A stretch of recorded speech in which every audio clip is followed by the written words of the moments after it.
உறவுகள் மேம்பட என்ன செய்ய வேண்டும்? குடும்பத்திலும் சரி, சபையிலும் சரி, அலுவலகத்திலும் சரி, மனித உறவுகளில் விரிசல்கள் ஏற்படாமல் இருக்கவும், ஏற்பட்ட விரிசல்கள் மேலும் பெரிதாகாமல் இருக்க பின்வரும் விஷயங்களில் கவனம் செலுத்த வேண்டும். நானே பெரியவன், நானே சிறந்தவன் என்ற அகந்தையை விட்டுவிடுங்கள்.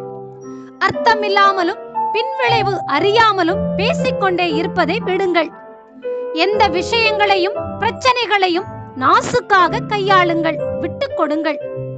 சில நேரங்களில் சில சங்கடங்களை சகித்துதான் ஆக வேண்டும் என்று உணருங்கள். நீங்கள் சொன்னதே சரி, செய்ததே சரி என்று வாதாடாதீர்கள் என்று உணருங்கள். குறுகிய மனப்பான்மையை விட்டொழியுங்கள்.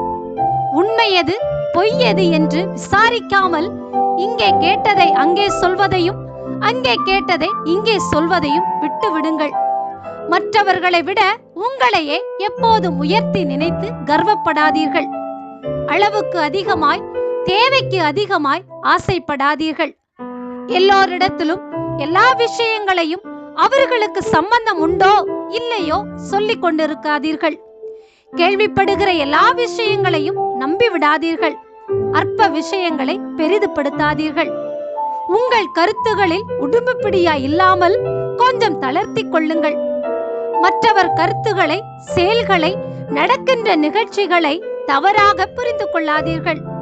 மற்றவர்களுக்குரிய மரியாதையை காட்டவும், இனிய இதமான சொற்களை பயன்படுத்தவும் தவறாதீர்கள்.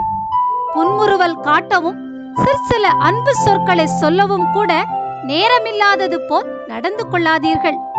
பேச்சிலும் நடத்தையிலும் பண்பில்லாத வார்த்தைகளையும் தேவையில்லாத மிடுக்கையும் காட்டுவதை தவிர்த்து அடக்கத்தையும் பண்பையும் காட்டுங்கள்.